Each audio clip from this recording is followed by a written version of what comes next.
Thanks so much for being here. Thank you. Look at this poor fella. And you know, it's funny, after Breaking Bad, and I told Vince and Peter this. Vince Gilligan created Breaking Bad. Peter Gould wrote the first episode that featured the character of Saul Goodman. And Peter is particularly great at writing many of the funny scenes that Saul does, the ways in which he's manipulating people and stuff. And then Peter and Vince together created Better Call Saul. And now, at this point in our process, Peter has taken over running the show. And the third season was mostly Peter Gould. And I said to them before we started, I said, whatever you guys do, just know that I love when he's in pain. I mean, literally, whether it's banging his foot on something or in the desert with a freshly dug grave in front of him and a gun to his head. Anytime this guy is suffering or getting punched, some part of him comes out. You get to see through the layers of character that he emits, the bravado and bluster that is just so natural to him. And it's just a wonderful thing to me. What about the scenes where he's in emotional pain? In the last episode of this past season, you have this incredible scene with Michael McKean where he says to Jimmy, you know, you never mattered. Yeah. And it's an incredible look of hurt on your face. But then it is also this idea of like, this is what's going to bridge him from, you know, slight legitimacy to total illegitimacy later. It's just sort of being hurt by the ones he's attempted to love. Yeah.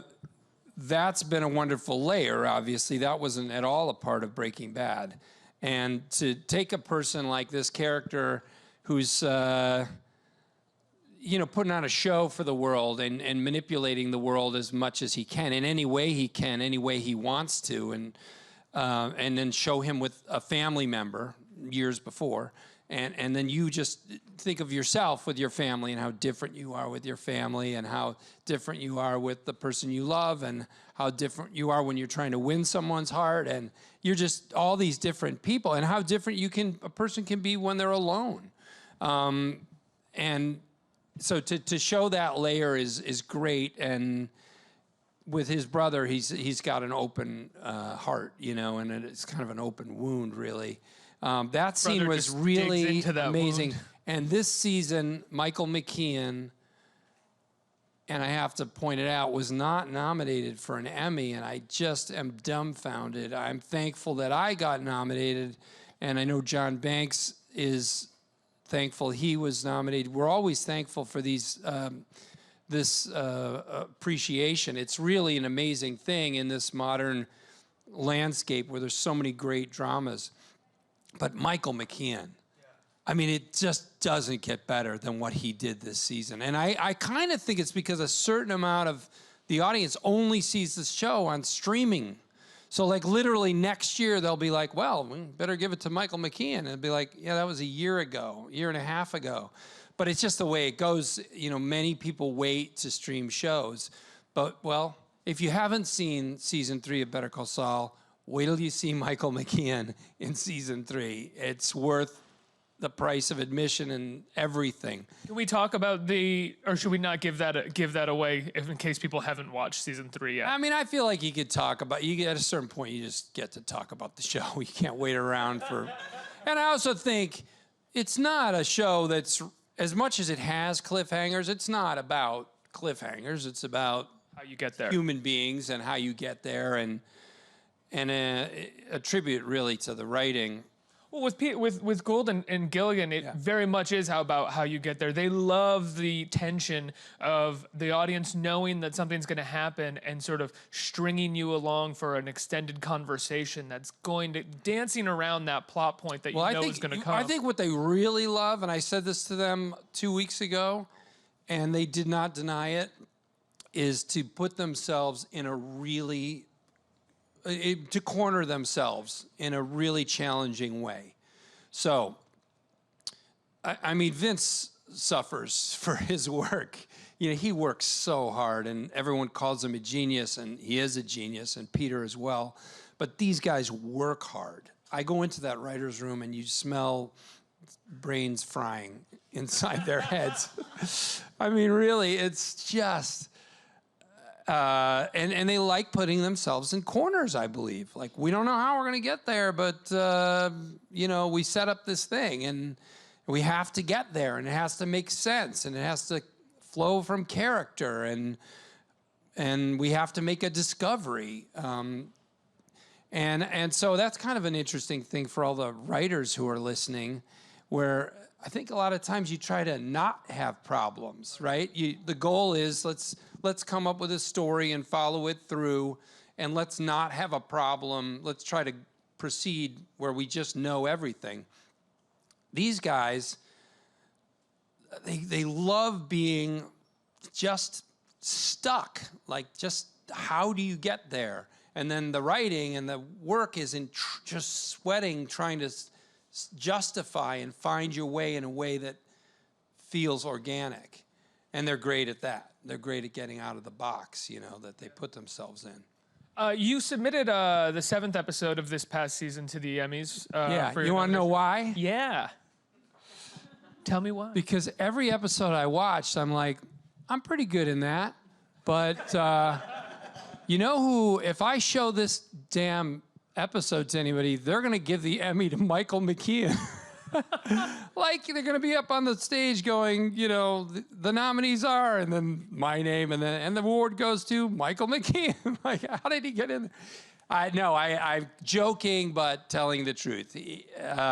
I just couldn't see my own whatever work past his amazing brilliance in this season. I think it's in episode 7, which is what I submitted. There's a really great scene at the end that it's so wonderful. Tom Schnauz wrote this episode, a great writer who came from Breaking Bad staff as well. And it's this scene where Saul is, Jimmy is at the insurance office where, you know, he gets his insurance for the lawyers. What is it called? Come on, help me. Insurance office for, sorry. Yeah, malpractice. Okay. His malpractice insurance. Actors don't need it, so it's very hard to call it up.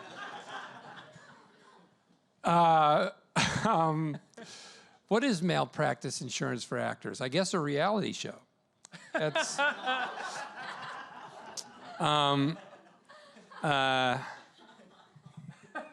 So he's at the lawyers or the insurance office, and he's genuinely. What's so great about the scene is he genuinely cracks. Like he just can't win. It's an episode where he's just getting beaten down, and it comes on the heels of numerous episodes where nothing is working for him. And each little scheme he has kind of falls apart or breaks in the wrong way. It rarely works for him. It just, you know, the thing is that people do come up to me and say, you know what's great about Saul? He's good at what he does. And it's like, well, no, he always seems like he's good at what he does. His plans, when you hear them, are like, go, that's cool. Wow, he figured it out. And that's neat. Wow, a brain working that swiftly or whatever. And then there's always like, you know, collateral damage that he didn't plan on, very often very close to him or on his own body. But anyway, he's in the insurance office. He's genuinely breaking down because he's just had nothing but bad luck. And he realizes, somehow it comes to him that this emotional sharing that's inappropriate can be used to kind of be a weapon to kind of hurt his brother, kind of just strike back.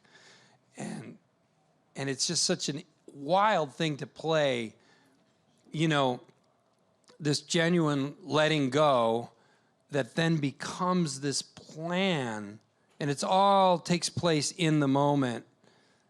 And God, it was just a wonderful thing to be offered as an actor. And so I thought maybe that was worthwhile to share with people. Now, I feel like you get asked this a lot because you come from comedy and writing comedy and performing comedy. People say, would you ever imagine yourself, getting a part like this and getting the chance to do this?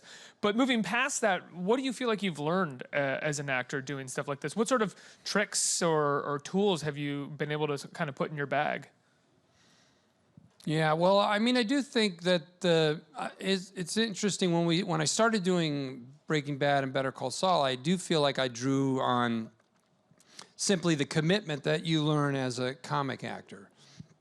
In comedy, you just commit. You just believe whatever crazy thing you're espousing, whatever the scene is set up for.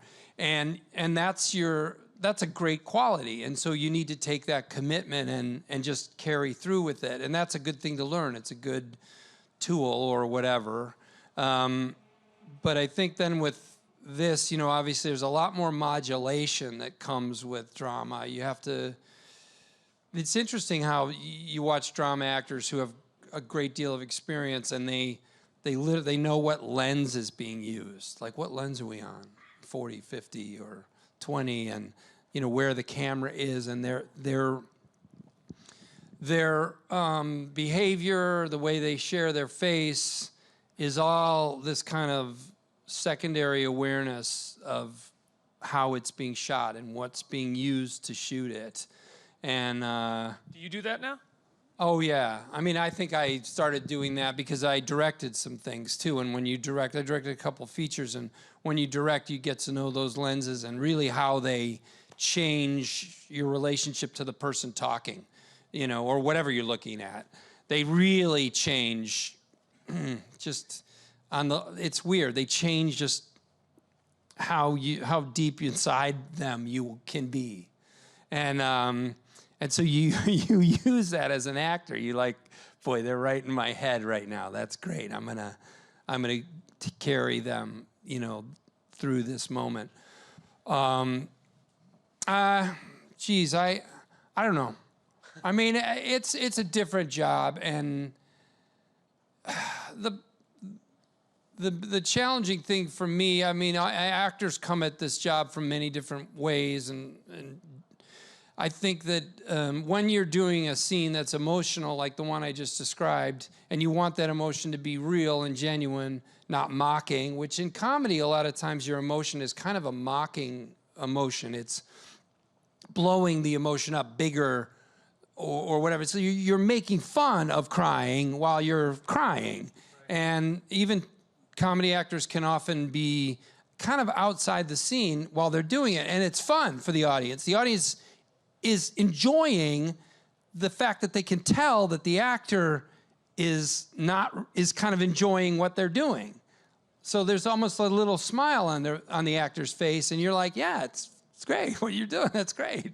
You can't do that. And with obviously, like no, in drama, no, you shouldn't be doing that. Yeah, and so I guess, I don't know, one of the big challenges when you do these scenes, and in our show, they cover it a lot. They do a lot of angles, and you kind of have to stay there in that feeling for hours. That can be hard, It's like even at a funeral, you're like weeping, and you're like, I can't wait for this to end. I got to get this out of me, but I am not going to just, carry this on as long as I can. I'm just going to get it out of me. But in acting in a challenging scene, your job is to kind of stay in that head and deliver that performance, for the next 4 or 5 hours. Yeah. Which can be exhausting. It can be exhausting. It doesn't develop your abs, but it wipes you out. One of the things that Jimmy does, and in the episode that we were just talking about that you submitted, is and he's done it before, is film these commercials, these wonderful commercials that he does. I can't believe we get away with this stuff. I mean, well, what I love about the commercials is they remind me of your days on Mr. Show. Yeah. There's a lot of the same sort of mannerisms that you do, sort of vocal things that sound like something that you would like. I think of the guy with the pool trips. Oh yeah, Show, the that wonderful sketch. I can't remember what that's called, but yeah. Well, luckily, not that many people know Mr. Show, and honestly, because I think if they did, I couldn't get away with doing that in this show without, kind of breaking the reality of this show. And I would never want to do that. This show means so much to me right now. And carrying on this story as honestly as possible and giving it to the audience who've been so kind to accept it, and to the writers who kill themselves to write it, is I want to deliver. I want to finish, strong, and we've got a little ways to go. But I love when I get to do the comedy in the show, and I'm certainly aware that, it's very close to a lot of Mr. Show stuff. Do you think very often, and I worry about it. I worry do you think Gould that and Gilligan are aware of that too? Well, they gave me the job because of Mr. Show, which I don't understand at all. Because why would you hire that clown to play this part in a drama? I do think there's a few things in Mr. Show that might lead you to think that me or David or a number of our actors on that show were capable of settling down a little bit and, modulating themselves. There are a few scenes. But you're so good at playing, even though it was for comedy, like salesmen or people who are spinning what they were talking about. You always had a great handle on writing that for the show and performing it. And you also had one of my favorite things that you did on Mr. Show all the time was your scream when you yelled at people. You have a great... Saying, God damn it. Yeah, you have a fantastic yell. If you want to see something funny, my favorite scene from Mr. Show is the story of Everest. Oh, it's the best. Yeah. It's where the dad, a kid, his son has climbed Mount Everest, and he comes home and he wants to tell his parents he's really proud that he climbed Mount Everest. And in the course of telling the story, he falls and knocks over his mother's thimble collection, which is covering the wall. And he barely gets into the story and knocks it over. And then all they want to talk about is how funny it was that he knocked the thimbles over. But also, he keeps knocking the thimbles over when he's telling about knocking the thimbles over. And the dad, at first, everyone's really entertained by his story, which pisses him off because he wants to tell them about how he climbed Mount Everest. Not that story, the other story. Yeah. But then everyone's getting just exhausted and tired of him and his inability to not knock over the thimbles. It says a lot about family dynamics, I think. And you have that great scream at your wife when she gets up to help him. How could you think that this was a stool? Idiot! It's really great. Now, so this is your third time being nominated for outstanding lead performance in a drama, right? Yes. Emmy nomination. You're up against some pretty incredible talent. How do you try to? Matthew Reese, a little fellow by the name of Anthony Hopkins. Are you trying to psych them out? Are you like prank calling them or I'm breaking anything? some legs. I'm hiring. That's why I'm here in New York. I gotta hire. Calling you, Kevin Spacey's not going to show up. So why do it? Why give him it? Yeah. It's an amazing group of actors. They're astounding people, and they're, I don't know what to say. Find yourself in that category. You just your brain just spins around and you don't know what to do. But I try to not.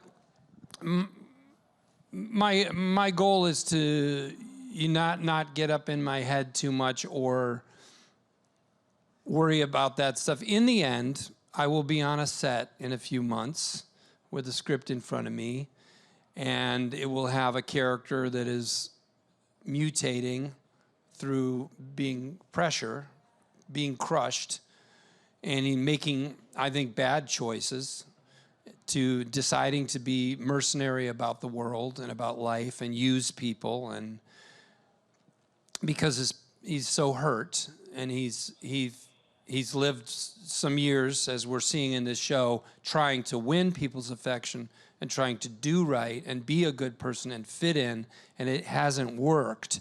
So he's now making this turn and saying, okay, I'm just going to take advantage of the world around me. I'm going to see every interaction as a deal, let's say, and I'm going to use everyone around me, discard them when I don't need them, and just, This sounds make my life familiar, Bob. Make it about me. Well, that's what's happening in this show, and I'm going to be sitting on a set and playing that guy. And all I need to do is not worry about awards and what other people do, and just take that script and feel what, ask myself what this guy's feeling and what math is going on in his head, because he's making choices. We all make choices. Our feelings are hurt, and we want something and we're not getting it, and we know there's the better angels of our nature, the higher road we could take, but some part of us might be like, no, God damn it, I'm just gonna stick it to somebody, or I'm just gonna take what I want, or I'm just gonna go down the road that's easier. And it's understandable. Life is hard, and people are frustrated. And so I just have to go to that place and try to do it honestly. It's about keeping it simple and honest and relaxing into it. It's weird. Playing a challenging scene is like leaving your body. I mean, it's like you finish and you're like, wow, where am I? where do I live again? And you go home and you're like, all right, this is my stuff. Cool. I have a guitar. Wow. All right, I got that years ago. It's like there's a kind of it's a really neat little experience. I suppose it's like meditating or something, And but in the end, it's really a simple thing that you're doing. It should be a very simple thing, and that can be challenging in its own way, but just simplify the thoughts and the emotions and just be in the moment, Before we move on to audience questions, I got to ask, you were on Colbert last night. You did a wonderful sketch where you played a Bob Odenkirk Jr., otherwise could be Donald Trump Jr. Yeah, where I'm trying to win the Emmy by getting the Russians to colluding with Russians. But there was another guest on the show last night, and I'm wondering if, I don't want to say his name really, but I'm wondering if you had to bump into him in the green room. The mooch. No, I did not bump into him. Good for you. I did pass by him as he was leaving. Was it difficult? Nope. I wouldn't have been able to handle it. I just kept walking. Let's get some questions from the audience. Who has a question? Hi, my name is Joe, and I'm a big fan of your portrayal of Saul and Jimmy. And I was just wondering if, as a writer and actor, if it's harder or easier for you to have a role for so long that you don't write for. Oh, no, I'm a better actor if I didn't write the part. In fact, I don't try to help with the writing, and they offer us these outlines. As actors, the main actors in the show can see the outlines for next week's, the next episode, the following episode. Of like 2 or 3, you could ask, I suppose, for as much as they have, and they'd give it to us. I don't want to know any of that. I barely want to know the whole script that I'm doing. I just want to know the scene I'm doing today. And because I feel like, for me, it's not good. When you write, you go down all these dead ends, right? And then you throw them away. And as a writer, you can't help but have some awareness of like, there were those 3 other ways we could have gone here, or there were those 2 other lines. One that I kind of liked, I'm still not sure this is the best line. And you're just aware of all these other, again, avenues you didn't go down. And I just don't want to know that. I want to know what choice the writers made, and then my job is to justify that, play it, find the honesty in that, and just go down only that road, not aware of what else I could have done or might have done or thought was good. It's not a good thing. I mean, as a writer, anytime you're on a set, the great thing about comedy is there's just, you can use that stuff. And you'll even hear like a Judd Apatow film, do it again, only this time you don't love her, you hate her. It's like, wow, okay, you just changed the base motivation of my character. But you can do that in comedy, and if it gives you a funny moment, well, it worked. That's great. But in drama, it's a much more delicate thing, and the choices have been made by the writers, and your job is to understand them, feel them, justify them, and not all that other stuff would not help me. And I don't think I'm up to the task of writing on the level these guys write.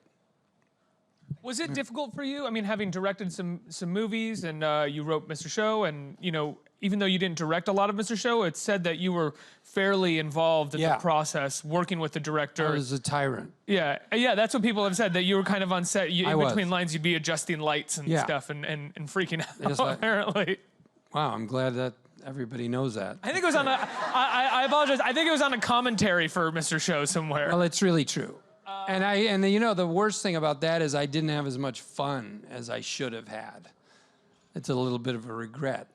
Is there was it difficult for you when you got on a show where you were just acting to sort of get used to it? Oh, no, it was such a relief. Right away it was a relief? I was so happy. I remember sitting in the chair in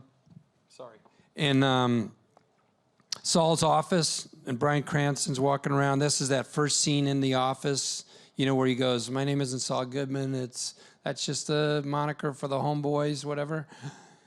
And I'm like, I remember thinking, how much time do we have for this scene, to shoot this scene? And I'm like, oh, you don't have to worry about how much time. You're not the producer, And I was like thinking at the same moment, like, where's the cameras and what is our next angle? And I'm like, it's none of your business. Just be this guy. That's it. Do it. When they say action, do it. And when they say cut, stop doing it. And then that's it. You don't have any responsibility for what comes next, how this day is structured, where the camera is, what the lighting is. And it was such a weight off my shoulders. And it's one of the reasons I find actors who can direct themselves, that's amazing. That blows my mind, because to fully be someone in the moment, but also do the things that a director has to do. A director has to devise the shot and all, but also has to be responsible.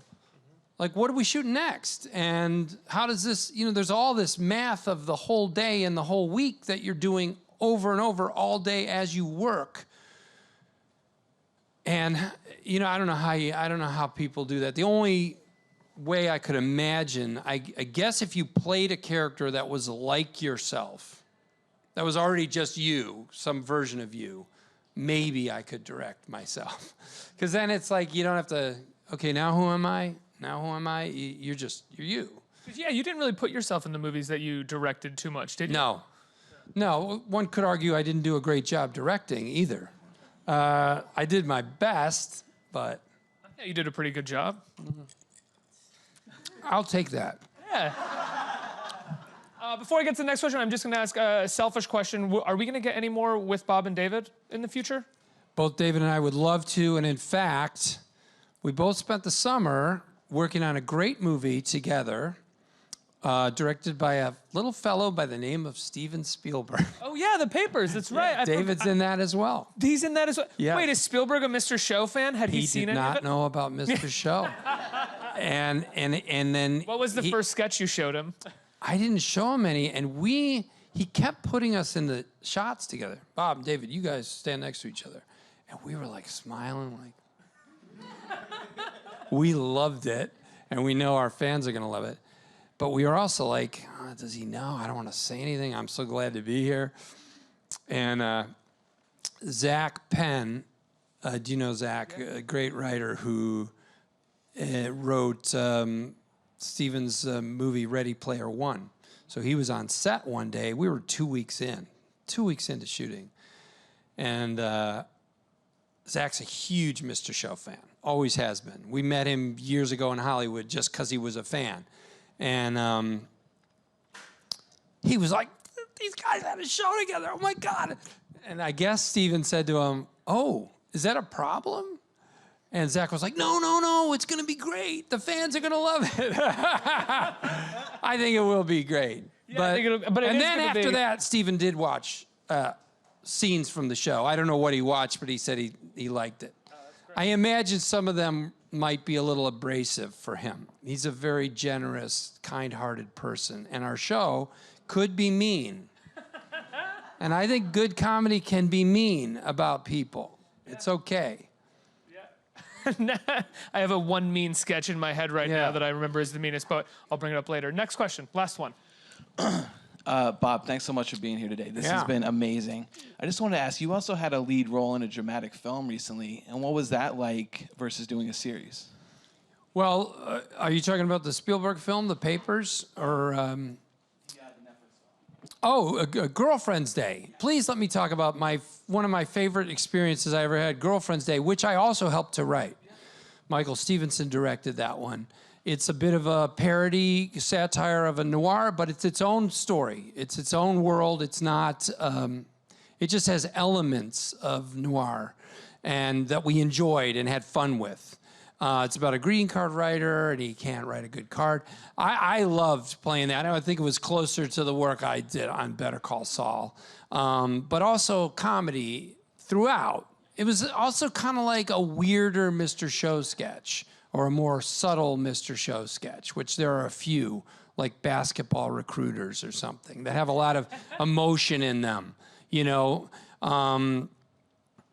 I love that film. Please watch Girlfriend's Day on Netflix. I hope you like it. I love it, and know that it's a comedy made with love. It was a great experience. I love doing a scene where a guy is emoting and me feeling it and meaning it, but the scenario from the viewer's perspective is just insane, like ludicrous. So the emotions are utterly real, but the whole thing is like, are you serious? Like you're watching it going, it's a weird little conflict of elements that I find really fun. If you can make, one of the things we got in Mr. Show more than once that made me so happy, and we had a live audience, right? We got the live audience more than once, 2 or 3 times, to go, oh.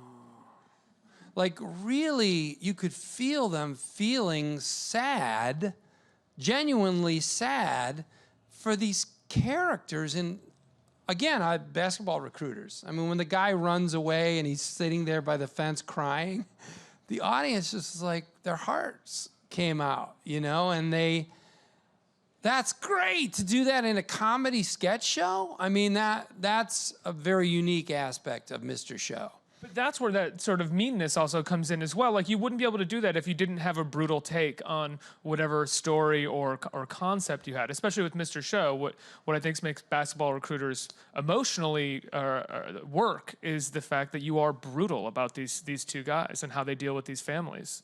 I think that, you know, niceness is it's not that helpful in art. You know, it's good for a kid's show. And it's important, I think, for something you're going to make for children. And I think one of the weird things in America is that I feel like Europe has this sense of adultness, like the world is not just made for kids, and it's okay. Gee, I don't know how to put this, but you know, Mr. Show was not made for children. It was made for adults, you know, and we are, besides for swearing a lot, and occasionally getting naked, I think. I don't know. Did we? I think there's a sketch about taint in there. Yeah, there's the taint sketch. But I don't know how naked anyone is. That complexity is what is kind of more an adult thing. An adult brain can grasp that. And as is cool. Better Call Saul as well. Yeah. I mean, it's even more complex, and it's made for, I would say, not just adult brains, but fairly smart adult brains as well. Yeah, well, I'll take that as a compliment to the writers and the people who create this story, tell this story. Yeah. Well, it's a wonderful show, Bob. I can't wait for the next season. Good luck at the Emmys this year. Thank you. I'm pulling for you. I'd Thank love you. to see someone from Mr. Show pull down a lead actor in a drama. It makes me very happy to see that. Thank you so much. Bob Odenkirk, everybody. Thanks, guys. Thank you.